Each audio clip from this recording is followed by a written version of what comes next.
제 아들이 이제 조금 있으면은 군에서 제대를 합니다. 그래서 그런지 기도를 열심히 했더니 제대를 하게 되네요.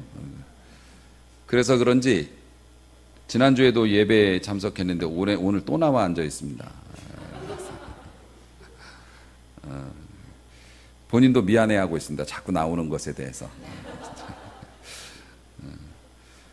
그런데 이제 부대가 멀지도 않고 가깝지도 않고 그래가지고 제가 이제 차량 운행을 해줘요. 그래서 김포 저 끝에 강화도 초입에 있는 이제 그 부대의 아들을 데려다 주었는데 지난 월요일 날 밤에 밤 8시쯤에 이제 아들 데려다 주러 부대로 가고 있는데 그 부대에서 버스 정류장이나 이런 데서 부대까지 걸어가는 길이 꽤 멀어요. 그리고 이제 가로등도 거의 없고 어두운 길이고 뭐 부대 입구가 다 그렇죠. 한참을 걸어야 되는 곳인데 아들이 이렇게 부대 근처에 가더니 지나가는 해병 이제 친구를 보면서 저 녀석 우리 내무반 막내다 이제 이러는 거예요. 그런데 이 친구가 아마 군대에 와가지고서 적응을 잘 못했던 것 같아요. 내무반 친구들이 야단도 치고 뭐 달래도 보고 그러는데 적응을 잘 못해서 여러 가지 문제가 좀 있고 그래서 동기들도 별로 좀 서로 힘들어하고 굉장히 난처한 지경에 놓인 친구인데 그 친구가 또 통화를 하면서 걸어가는 모습을 보면서 이제 아들이 또 걱정을 하더라고요. 해병은 걸어가면서 전화를 하지 않는답니다. 그래서 걸어가면서 전화를 하지 않는데요.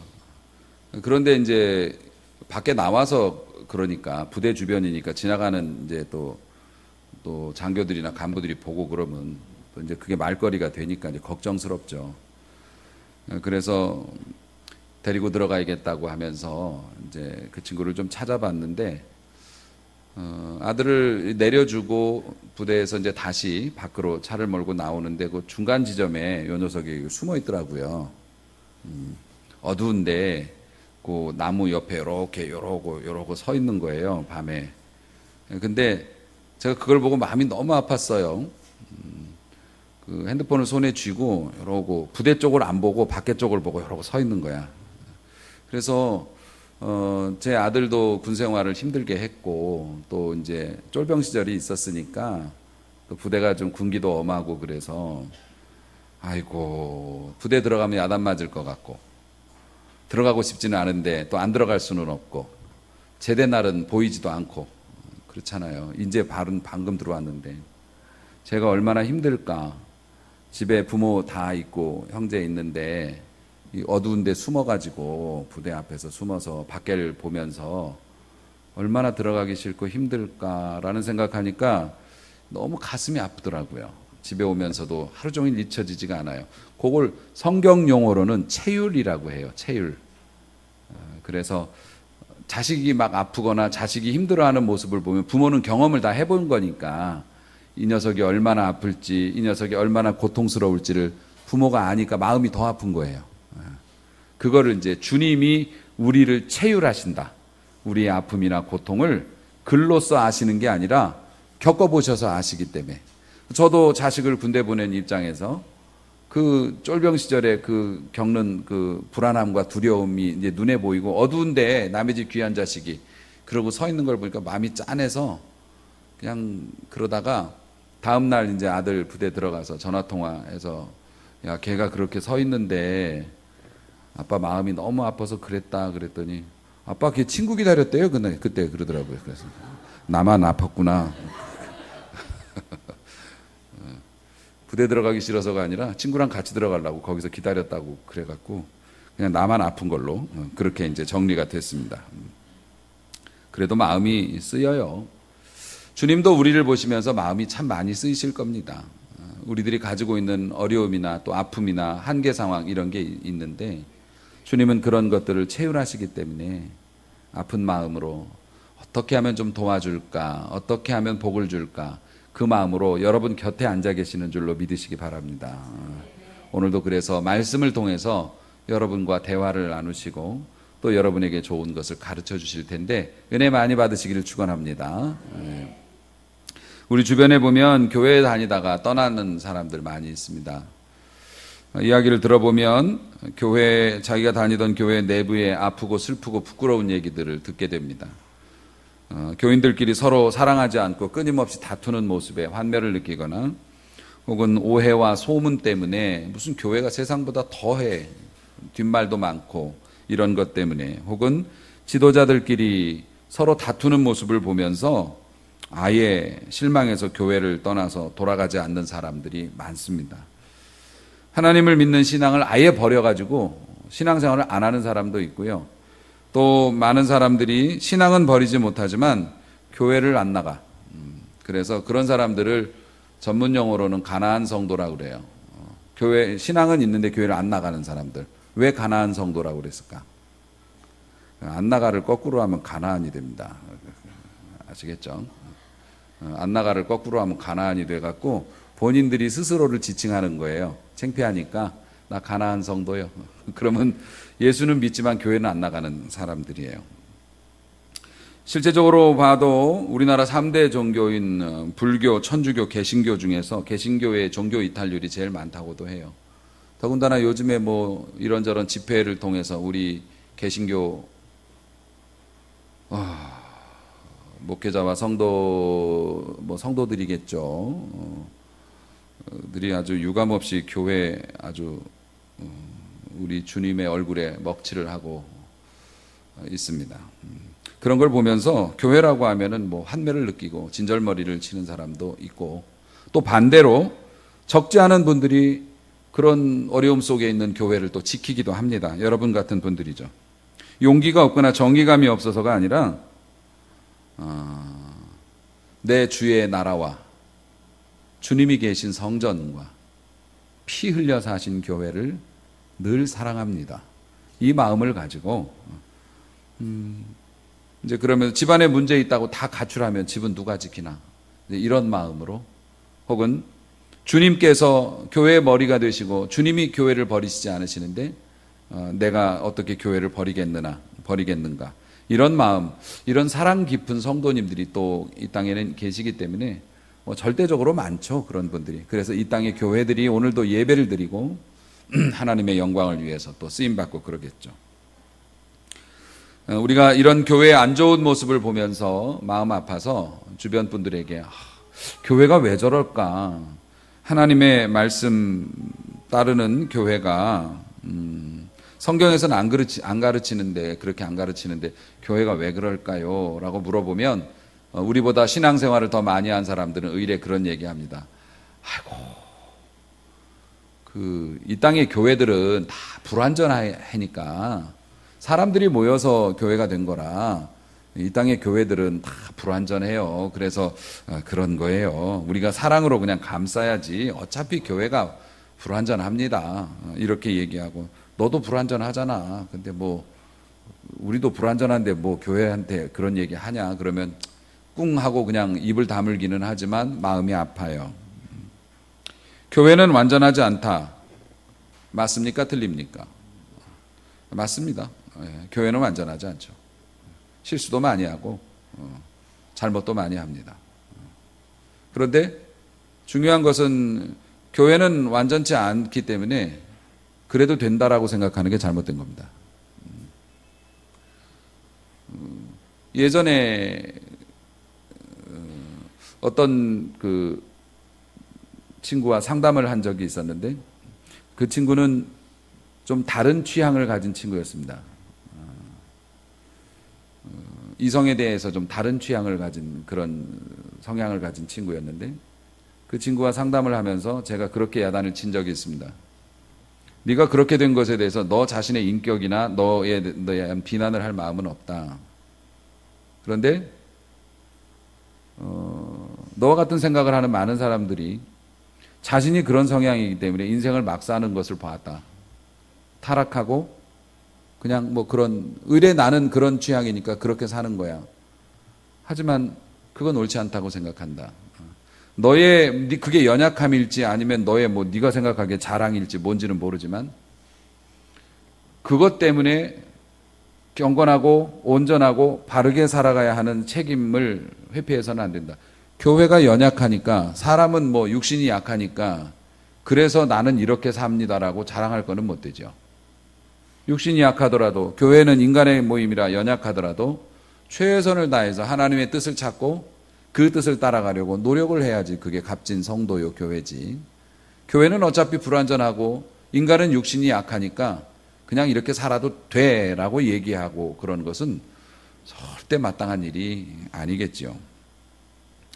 그래서 지상교회가 완전하지 않다라고 변명하고 합리화하는 것이 아니라 다시 배우고 다시 고쳐야 될 책임이 우리 교회 성도들과 또 목회자들, 이 땅의 교회의 구성원들에게 다 있는 것이어서, 여러분들이 교회 다니시잖아요. 신앙생활 하시잖아요.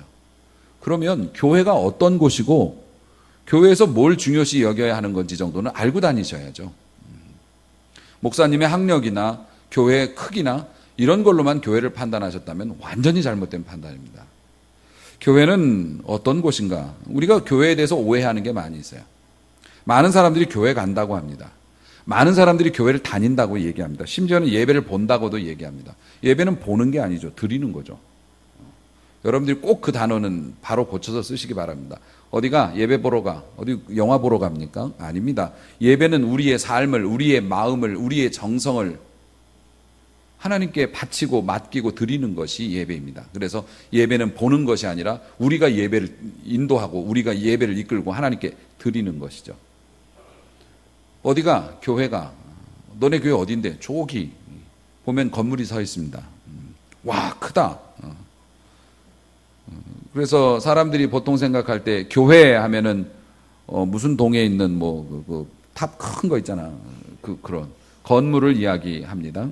교회는 건물이 아니죠. 교회라고 하는 이야기를 성경에서는 에클레시아라고 하는 단어를 썼어요. 에클레시아라는 단어를 114번을 썼다고 하는데 우리가 생각하는 건물의 개념으로 쓴 적은 한 번도 없어요. 에클레시아라는 게 원래 무리 중에 따로 불러내다라는 뜻이 있어요. 불러낸 사람들의 모임. 이게 에클레시아입니다. 그것을 구별 혹은 거룩이라고 부릅니다. 거룩이라는 게 구별했다는 거잖아요. 그래서 하나님께서 세상의 사람들 중에서 너 이렇게 정하시고 은혜 주시고 하나님을 따르고 예수 그리스도를 영접한 자들을 세상에서 분리해서 따로 모아 놓으셨어요. 그게 에클레시아, 부름받은 자들의 거룩한 공동체, 교회입니다. 어떤 사람들은 건물이 아니고 사람들이라고 그러니까 주일날 예배드리는 이 사람들이 교회라고 생각하지만 주일날 예배드리는 사람들만 또 교회도 아니죠. 왜냐하면 옛날에 기독교 핍박받을 때는 주일날 예배 못 드린 적도 있었고요. 그래도 그들은 교회로서 이름을 가지고 있었고 살아남았습니다. 또 어떤 사람들은 너네 교회 어떤 교회야? 근데 그 목사님 우리 목사님이야. 그 목사님 교회? 목사님 교회 없습니다. 예, 그 목사님 교회가 아니고요. 교회는 어떤 목사님의 교회가 아닙니다. 교회는 거룩한 무리들, 따로 하나님께서 이름 불러서 이렇게 떼어내신 사람들, 구별된 사람들의 공동체, 이것이 교회입니다. 교회가 처음 생겼을 때 이 사람들이 예수님을 만났죠. 처음에 교회가 생긴 유래가 예수님이 이 땅에 오셨고 본인이 메시아, 그리스도 같은 얘기예요. 메시아, 그리스도, 기독 요건 세 개 같은 얘기예요. 중국 사람은 기독이라고 부르고 헬라 사람들, 로마 제국 사람들은 메시아, 그리스도라고 불렀고 히브리 사람들, 히브리어로는 메시아라고 썼고 이거 다 같은 얘기입니다. 예수님께서 오셔서 자신을 메시아로 드러내셨습니다. 처음엔 사람들이 갈등했지만 그를 알아본 사람들이 있었죠. 하나님의 은혜로 이제 알아봤죠. 예수님의 사심, 예수님의 죽으심, 예수님의 다시 부활하심, 예수님의 승천, 그리고 예수님께서 보내주신 성령의 역사를 통해서 그 사람들은 예수님을 만남으로 하나님의 나라를 맛봤어요. 교회는 하나님의 나라입니다. 하나님이 다스리시는 하나님의 나라예요. 그래서 이 사람들이 핍절한 삶을 살았지만 정말 가난해도 그냥 가난한 게 아니었어요. 그때 당시의 가난을 묘사하자면 설교 시간에 쓰는 용어로는 좀 부적절하다고 생각하지만 진짜 더럽게 가난했습니다. 그냥 가난이 아니었어요. 찢어지게 가난했어요. 그렇게 가난한 속에서도 교회는 교회로서 세상을 이끌고 갔어요. 위대한 건물이나 큰 학력을 가진 목사님이나 어떤 대단한 음향장치나 프로그램이 없었지만 그들은 로마 제국을 이겨냈고 세상을 정복했고 예수 그리스도를 중심으로 모이는 하나님의 나라를 경험한 사람들은 주변을 물들였습니다. 주변을 밝혔습니다. 그게 교회입니다. 교회는 하나님의 나라였습니다. 그 당시에 초대교회들은 한결같이 가르치고 소망했던 목표는 배가 부흥도 아니었고요. 성전 건축도 아니었고 하나님의 나라를 가르쳐줬고 하나님의 나라를 누리라라고 명했습니다. 예루살렘 교회도 그랬고 안디옥 교회도 그랬고 고린도, 데살로니가, 에베소, 빌립보, 골로새 모든 교회들이 그랬는데 놀랍게도 그런 교회들이 다 불완전했어요. 심지어 고린도 교회 같은 경우는 얼마나 싸워대는지 성도들이 아주 말로 어떻게 할 수 없이 교회가 엉망이었습니다. 심지어는 교회 안에서 점심 먹는데 우리 교회는 점심을 해서 드리는데 옛날 교회들은 애찬이라고 그래서 집에서 싸웠어요. 부자들은 많이 싸우고 가난한 사람들은 없으니까 그냥 나올 수밖에 없고 그럼 부자들이 많이 싸워가지고 나눠 먹는 거예요. 같이. 애찬이 나중에 성찬으로 바뀌었죠. 부자들이 가져와가지고서 나눠 먹는데 고린도 교회가 싸우니까 자꾸 서로 말이 나고 뭐 이런저런 복잡한 문제들이 갖고 서로 감정이 상하니까 나중에는 부자들은 부자들끼리 먹었어요. 가난한 사람은 못 들어오게 했다고. 무슨 교회가 그래요? 무슨 교회가 그러냐고. 초대교회가 그랬대요. 그래가지고 바울이 싸우지 좀 말라고 하면서 편지를 써서 보낸 게 2통 썼는데 고린도전서, 고린도후서가 그겁니다. 너희들이 그리스도를 주로 받아서 서로 형제를 사랑하지 못하고 누구는 게바파, 누구는 아볼로파, 누구는 뭐 바울파 이게 말이 되느냐 이러면서 편지를 쓸 정도로 당시의 초대교회들은 지금보다 더 불완전했어요. 더 무식했고 더 불완전했습니다. 하지만 그들은 하나님의 나라를 알고 누렸어요. 사랑하는 성도 여러분, 오늘 읽은 본문의 내용을 보시면은 교회에 대한 위대한 가르침이 들어있어요. 예수님께서도 요즘 같으면은 댓글을 확인하시나 봐. 댓글을 보는 사람들이 뭐냐면 사람들이 나를 어떻게 생각할까에 대해서 관심을 갖잖아요. 예수님께서도 본인이 어떤 평가를 받는지 궁금하셨나 봐요. 제자들을 모아놓고 물어보셨어요. 얘들아, 사람들이 나를 뭐라고 부르더냐? 나한테 댓글 뭐라고 남겼냐? 이거 아니겠습니까? 제자들이 말합니다. 세례 요한 2라고도 얘기하고요. 또 혹은 엘리야 선지자가 환생했다는 얘기도 하고 예레미야처럼 위대한 선지자 중에 하나라고 얘기도 하고 막 그럽니다. 그때 예수님께서 느닷없이 제자들한테 물었습니다. 사람들은 그렇게 나에 대해서 얘기하는데 너희들은 나를 누구라고 생각하니? 그때 베드로가 대박을 냈어요. 아주. 여러분, 신앙생활하는 것도 요령인데 고백을 잘하는 사람이 복을 받습니다. 고백을 잘하셔야 돼요. 여러분, 믿음의 고백을 속으로만 갖고 설레이지 마시고 뱉어. 농부가 씨앗을 품고 설레이고 있으면 언제 그거 거두겠어요? 심어야지. 여러분, 말만 잘해도 복을 받습니다. 말만 잘해도 복을 받아요. 목회자의 기억에도 말 잘하는 사람이 굉장히 기억에 많이 남습니다. 제가 누군지 기억을 잘 못하는데 전에 한참 같이 신앙생활할 때 그분이 저에게 그런 말씀을 해요. 목사님, 저는 헌금할 돈도 없고요. 그리고 교회에 대해서 잘 알지도 못하고 그런데 저는 예배를 한 번도 안 빠지려고요. 전 그렇게 마음 먹었어요. 근데 그분이 예배를 한 번도 안 빠졌냐? 웬걸? 어디 있는지도 모르겠네 지금. 그분이 정말 예배를 한 번도 안 빠졌으면 여기도 앉아 있을 거고 기억을 했을 텐데 중간에 어디로 가셨고 또 예배도 계속 빠졌어요. 그런데도 저는 기억에 지금도 가지고 있어요. 그분이 누구인지는 모르겠네. 워낙 옛날 얘기라서 굉장히 좋은 느낌으로 받았어요. 굉장히 기쁘게 받았어요. 그렇게 좋더라고요. 성도님이 그런 각오와 결심을 말하시는 걸 듣는 게 너무 행복해서 그 느낌을 가지고 있어요. 베드로가 얘기했어요. 주는 그리스도시요. 주는 메시아십니다. 우리가 기다렸던 메시아시고 살아계신 하나님의 아들이십니다. 와, 예수님께서 그거 들으시고 요즘 말로 하면 대박이다 너 이러셨어요. 바요나 시모나 그 풀네임을 다 부르시면서 정색하시고 네가 복이 있도다. 네가 이런 말을 했는데 이런 것을 알게 해준 것은 혈육이 아니다. 사람이 가르쳐 준 게 아니고 하늘에 계신 아버지가 가르쳐 주신 것이다. 그러면서 이제 너는 베드로라. 베드로의 이름은 반석이라는 이름이에요. 큰 바위, 넓은 바위. 이제부터 너는 반석이다.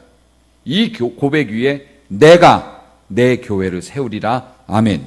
아멘. 교회는 예수님께서 내가 내 교회를 세우리라 하신 약속에 따라서 이 좋은 나무 교회도, 이 옆에 있는 교회도, 우리 동네에 있는 교회들도 김용석 목사가 세운 게 아니에요. 다른 목사님이 세우신 것처럼 보이지만 예수님은 메시아이시고 살아계신 하나님의 아들이시기 때문에 우리는 그를 믿습니다라는 그 고백 위에 예수님이 예수님의 교회를 친히 세우신 줄로 믿으시기 바랍니다.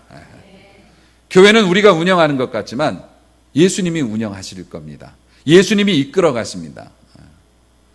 그런 기적 같은 역사를 기독교 교회의 역사를 통해서도 보았지만 우리 교회의 짧은 역사를 통해서도 보았습니다.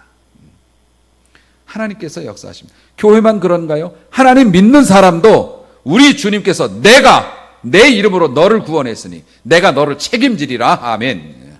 이끌고 가시죠. 어떤 일이 있어도 음부의 권세라는 게 지옥의 권세를 말합니다. 지옥의 권세가 흔들지 못했다. 실제로 교회 역사를 보면은 요즘에나 교회들이 이렇게 막 번듯하게 이렇게 하지. 기독교 교회의 역사 처음에 생겨서 12명의 제자들로부터 시작된 교회는 엄청나게 고생하고 핍박받았죠. 아시잖아요. 예수를 믿는다는 이유로 짐승의 밥이 되고 불에 붙여지고 무자비하게 탄압을 받았습니다. 우리나라에서도 천주교로부터 시작된 이 기독교 전파의 역사가 엄청난 희생과 그런 것들을 치르고 지금도 그렇게 있습니다만 그럼에도 불구하고 하나님의 교회는 이 땅을 가득 채웠고 또 세상을 가득 채우게 될 것이고 지금도 그렇게 뻗어나가고 있어요. 주님이 세우셨고 주님이 이끄시기 때문에 그렇습니다. 하나님을 믿는 성도들도 마찬가지요.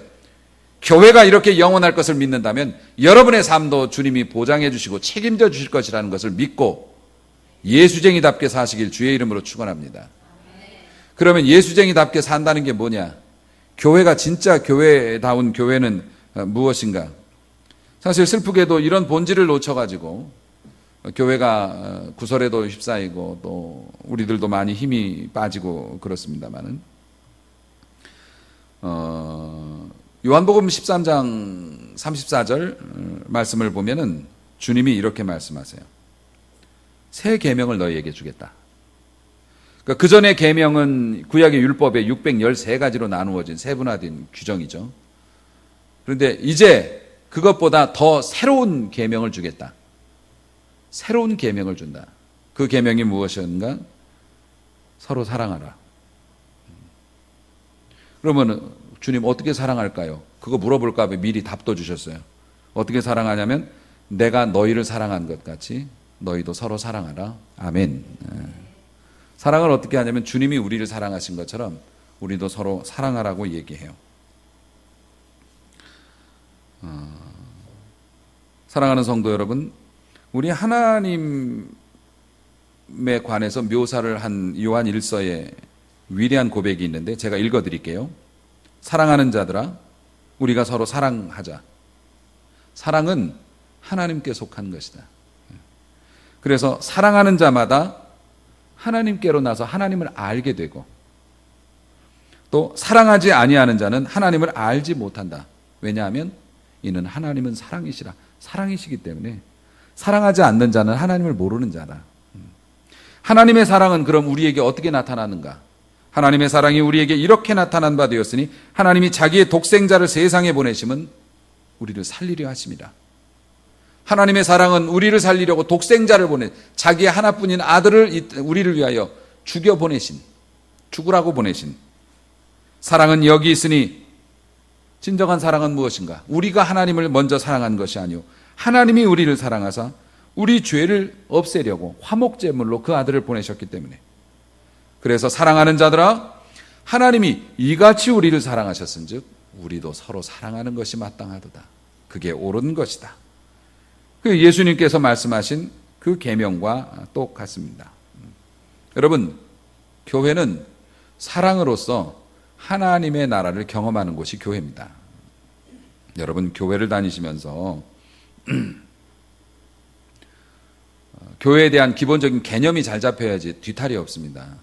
개념이 잘못 잡히면 처음에는 좋은데 갈수록 힘들어지고 나중에 교회 떠나게 돼요. 교회는 받으러 오는 것이 아니라 드리러 오는 것입니다. 예배를 보러 오는 것이 아니라 드리는 것처럼 여러분이 어떤 교회를 선택한다고 할 때 내가 이 교회에서 뭘 누리고 뭘 받을 수 있을까? 본인이 사회적인 위치도 있고 뭐 좀 급이 있다고 생각해서 나는 그런 교회 다녀야 한다고 생각하면 뭐 큰 교회 가십시오. 뭐 멀쩡하고 멋있고 유명한 목사님, 텔레비 나오는 목사님 있는 교회도 가셔도 되고, 그런 분들은 그런 교회 아니면 또 안 되죠. 근데 하나님의 나라를 경험하고 싶다면 이 땅에 어떤 교회도 괜찮습니다. 하나님의 나라는 사랑에서 나오는 거라서 여러분들이 교회를 선택하실 때 내가 이곳에서 사랑을 배우고 사랑을 하리라, 사랑을 배울 수 있는 교회를 선택하십시오. 사랑을 배운다는 게 학원에서 배우는 게 아니라 삶으로 배우는 거라서, 반대로 얘기하면 사랑할 기회가 많은 교회를 선택하는 게, 그래서 교회라는 게 근육을 기르는 곳이에요. 하나님의 말씀을 통해서 어떤 게 사랑이고 어떻게 사랑하는지를 배우고 주방봉사를 통해서 사랑을 실천함으로 사랑의 근육을 키우는 겁니다. 사랑을 이렇게 말씀을 통해서 사랑의 중요성을 배운다면 여러분들이 교회 안에서 여러 가지 요구되어지는 헌신이나 또 뭐 물질 생활이나 이런 것들을 통해서 순종하는 법을, 그걸로 하나님을 사랑하는 법을 배워서 사랑의 근육을 키워요. 그리고 나서는 어떻게 합니까? 여러분, 교회에 나오는 시간이 대부분의 분들이 일주일에 1시간이에요. 여러분 하루에 TV 몇 시간 보세요? 드라마 아다리 잘 맞으면 밤도 새면서. 그렇잖아요? 우리가 세상을 이기고 영생을 보장받고 우리의 자녀들의 행복과 우리들의 축복과 생사화복을 주관하시는 하나님에 관해서 일주일에 1시간 배우고 나머지 시간 세상에 나가서 알통으로 무장된 사탄하고 싸워가지고 뭐 어떻게 해시게. 그래서 우리는 교회 안에서 순종을 배우고 주중 예배도 있고 여러 가지 믿음으로 행해야 될 일들을 제시받습니다. 우리가 그런 일에 순종하면서 근육을 키우고요. 정말 압도적으로 많은 세상에서 살아가는 시간 동안에 하나님의 나라를 보여주는 겁니다.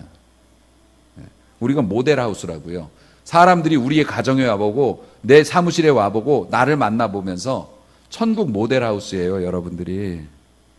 그래서 교회에서 사랑의 힘을 키워서 세상에 나아가서 천국은 이런 곳이고 하나님의 나라는 이런 방식으로 살아가서 이런 행복을 누려요. 우리가 복을 받으면서 그걸 증거하고 세상 사람들이 그걸 보며 하나님께 영광을 돌리며 돌아오게 만드는 것. 이게 우리의 생존 이유라는 겁니다. 사랑하는 성도 여러분, 그래서 이 땅의 교회들 불완전합니다. 하지만 완전할 수 있습니다. 완전을 향해서 달려가야 하죠. 어떻게 하면요? 사랑하면. 그럼 어떻게 사랑하는 건데요? 예수님이 우리를 사랑하신 것처럼. 예수님이 우리를 어떻게 사랑하셨는데요? 죽기까지 사랑하셨을 뿐만 아니라 하나님의 사랑은 굉장히 구체적이었습니다.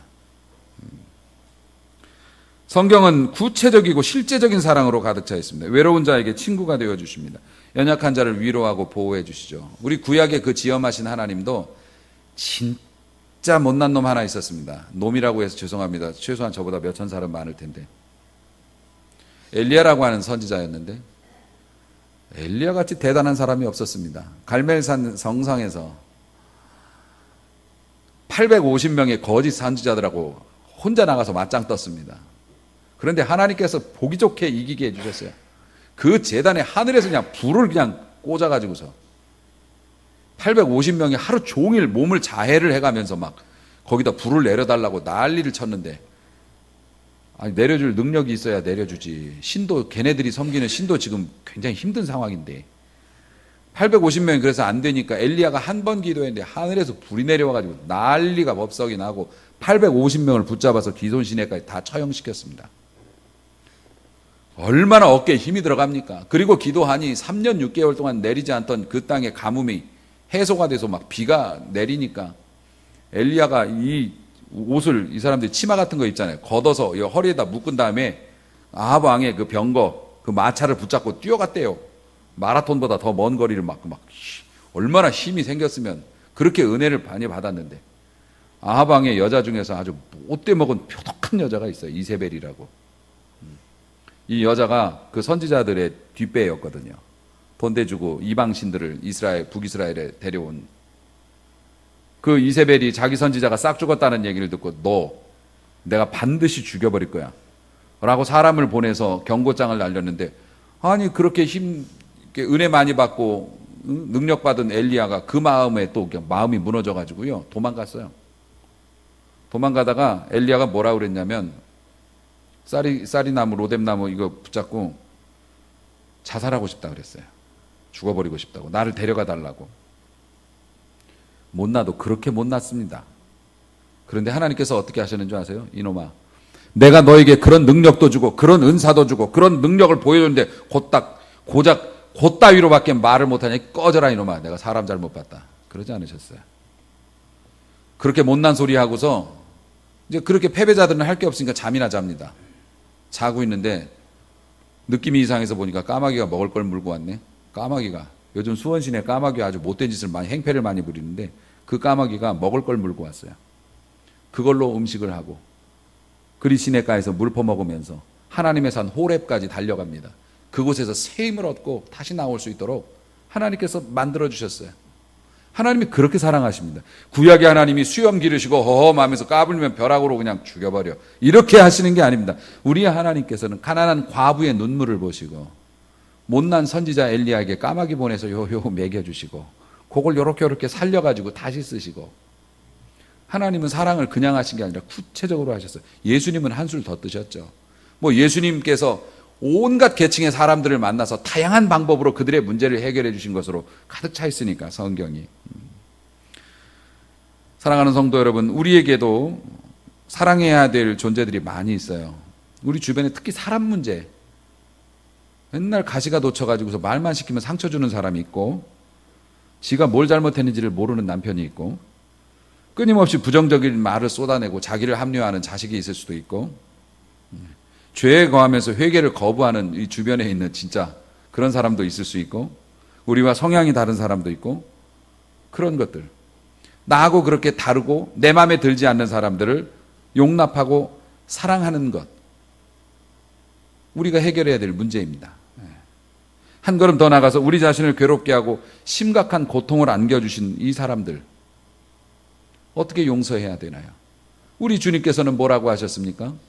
떡 얻어 먹을 때는 좋다고 호산나 다윗의 자손이여 하다가 떡 잘 못 먹게 되니까 이제는 어떡합니까? 죽여라. 강도 바라바보다 더 못된 놈 예수를 죽여라. 채찍질하고 뺨 때리고 옷 벗겨 희롱하고, 그럴 때 우리 주님이 어떻게 하십니까? 내가 하여튼 부활만 해봐. 다 절단을 낼 테야. 주님이 그러시지 않으셨습니다. 아버지, 저 사람들이 자기가 하는 일이 무엇인지를 모르고 저럽니다. 용서해 달라고 기도합니다. 우리는 교회에서 그 용서에 대한 것을 배우고 실천할 기회를 얻습니다. 그렇게 함으로 하나님의 나라는 이런 것이구나라는 것을 배우게 되어지죠. 예수님께 배우시기를 바랍니다. 그래서 말씀드렸다시피 교회는 예수님으로부터 또 말씀으로부터 사랑이 무엇인가를, 어떻게 하는 것인가를 배우고 또 교회 활동을 통해서 실천을 해보는 근육을 키우는 곳이지, 나에게 필요한 모든 것들을 공급해 주는 곳이라고 생각하시면 여러분은 반드시 실망하시고 떠돌게 될 것입니다. 사랑하는 성도 여러분, 말로만이 아니라 마음으로, 마음이 아니라 재정적으로도 사랑할 줄 알아야 합니다. 예수님께서도 하나님의 나라를 말씀하셨지만 그들에게 필요한 떡을 공급해 주셨듯이, 여러분, 한국 사회는 자살률이 어느 나라보다 높아요. 고통과 고민 끝에 생명 끊고 싶다고 생각하는 사람이 이 작은 교회 안에도 있을 수 있습니다. 그런데 우리는 주일날 예배만 드리고 나면은 행적을 몰라, 어디로 갔는지. 다음 주에 나오면 만나는 거고 못 나오면 못 만나는 겁니다. 무슨 교회가 그렇습니까? 우리가 무슨 몇천 명이 됩니까? 몇만 명이 됩니까? 우리 성도들이 서로의 이름도 모르고 어떻게 사는지도 모르고 관심도 없고, 여러분들 여기 와서 일수도장 찍고 갑니까? 오늘도 주님 도장 하나 찍었습니다. 1년 52개 찍었네요. 그리고 하늘나라에 가서 그거 내미실 겁니까? 교회는 하나님의 극진하신 사랑, 그 사랑으로 말미암은 아들의 피로 세워진 교회입니다. 그 아들이 다스리시는 교회이기 때문에 사랑의 나라여야 하고, 사랑으로 행할 때 우리가 천국을 미리 맛볼 수 있고, 얼마나 그 천국이 부러우면 믿지 않는 자들이 이 교회에 와서 함께하고 싶다고, 그게 교회여야 하는데, 주일날 이 예배 마치면 서로 행적을 모르니 그것은 온전한 교회라고 부르기 어렵습니다. 하나님께서는 메시아를 주님으로 받아들인 우리들이 먼저 사랑하기를 말과 혀로만이 아니라 행함과 진실함으로 생명을 들여서 하나님을 사랑하고 이웃을 사랑하라고 원하고 계십니다.